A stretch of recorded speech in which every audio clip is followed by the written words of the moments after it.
Yes, I do appear in episode 10 of season 3. Yes, I will be leaving everything on a cliffhanger at the end of episode 10. Yes. Oh my God. We love a good cliffhanger in Game of Thrones, don't we? Yeah, love it. It should be pretty cool, I think.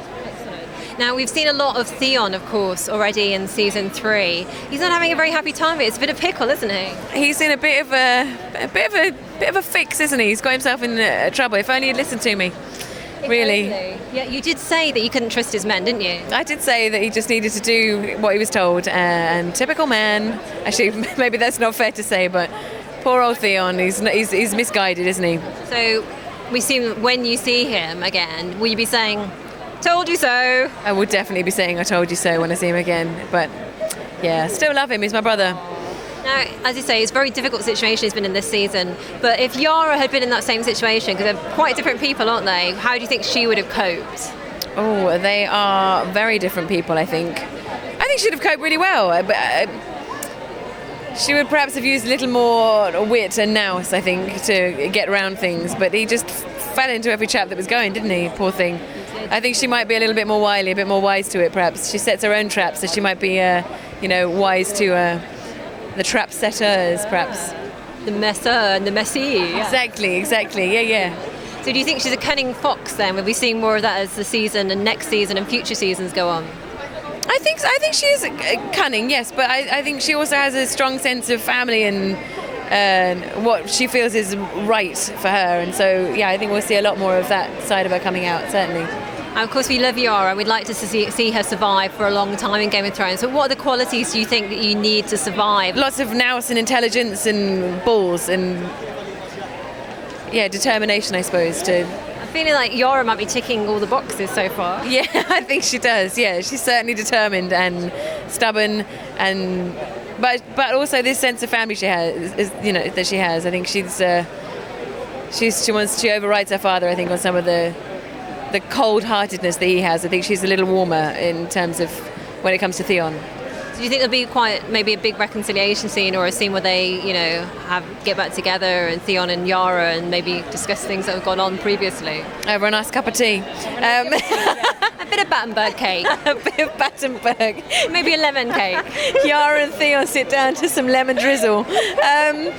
I would love it if we could, but who knows with what is happening to Theon presently, that it can perhaps happen, but not in the near future. Because when they had a chat before, it's been a bit of a sparring match between them, a verbal one, hasn't it been? A little bit of a verbal sparring match, and my father was very upset with what I called Theon.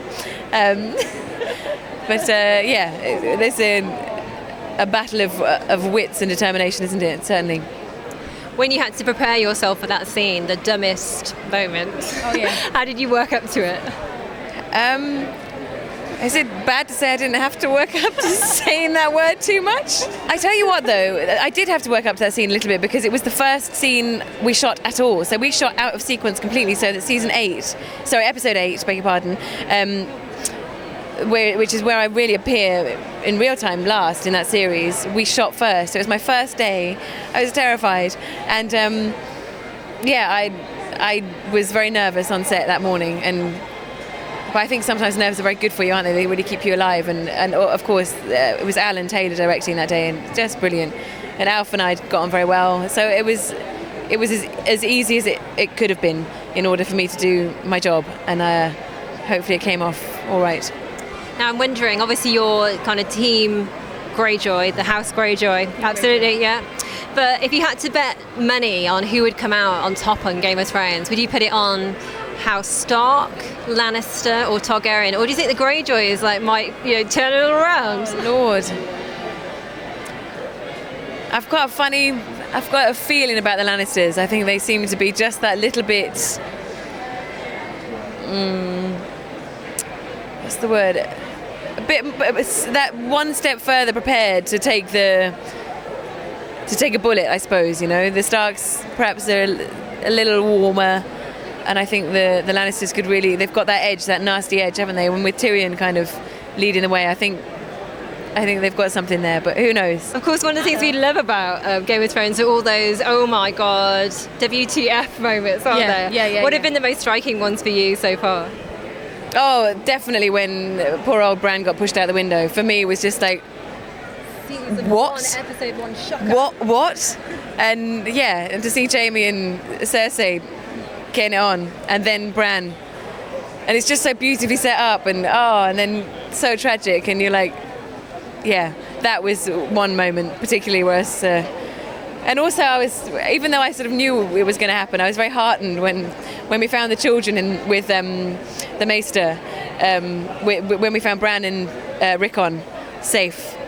That wasn't it was not so much a WTF moment as thank goodness. Even though I knew, I was like, I just want to see them. A few moments, exactly. Yeah.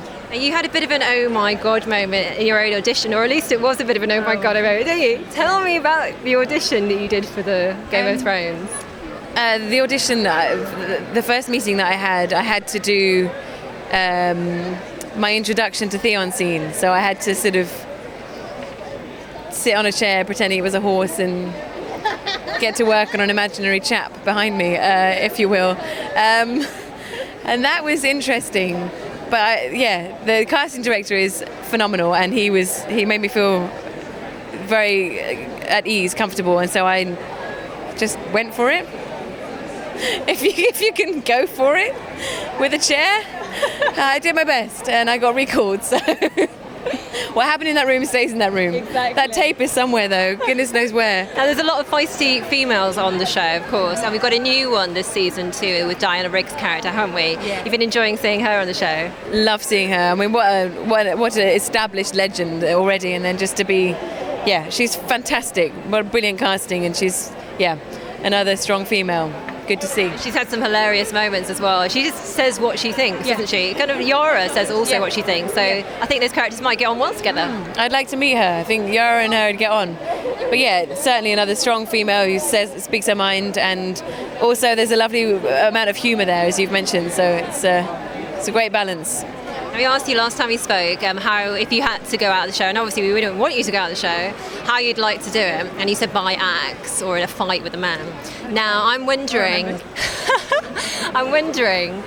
if you could have anybody at the other end of your axe, if you could give anyone the chop, who would it be in the show? Who would you like to see? I think a nasty character. I'd like to get rid of them. As Yara, of course. Littlefinger. Yeah. I think I'd give him a slice, definitely, because he's a coward, isn't he? I think, amongst other things, I think there's quite a cowardly part of him, and I would like to see his face as I wielded my axe. I think you've said this season as well, he's the most dangerous man in Westeros, and he is, isn't he? He's going up that ladder pretty quickly. Yeah, real snaky, slimy fashion. He is definitely working his way up. Do you think Yara would make mincemeat of him? Yeah, I do. She'd manipulate some sort of situation where he felt safe and then chop his head off. If you had a choice, obviously it depends on your character's arc, but if you could work with anybody, who would it be? I would love to work with Charles Dance, and I'd love to. I would love to have some scenes with Peter Dinklage as well. That would be fantastic. And I'd like to meet some women. I haven't met any other women. I mean, I love men. That sounds wrong.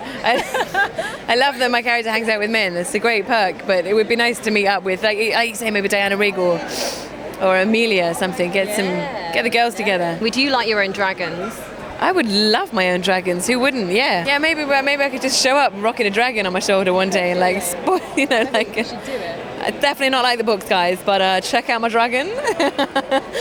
Just rock up. And if you could say it like that as well. Yeah, but like, guys, what I really talk like is this, and I got a dragon. Yeah, that would be worrying. And funny for a moment, and then what's she doing? Anyway. And what's it meant for you to be part of Game of Thrones, Gemma? What it's meant for me. I feel like we're at the Oscars. What it's meant for me, guys, is I'm gonna cry. No, it's been wonderful. I suppose in terms of having that on my CV and getting other work, and meeting fantastic people and just working at such a level where you just see the production values are so high and the other actors are so skilled, and it's just, I suppose, less of what it's meant for me, but more that I just feel very lucky and that I happen to be in the right place at the right time to get cast in this, and to just remember how lucky I am, because it's a coveted show, and I love it. Yeah. And what would you like to say to the fans of the show and fans of Yara who are watching out there, watching your video here now? Well, I said this earlier on. I was like, because I've been signing today, and I've been like, what I want to write is always pay the iron price. But then I'm like, am I encouraging thievery? So yeah, but why not? Always pay the iron price, guys, and have fun.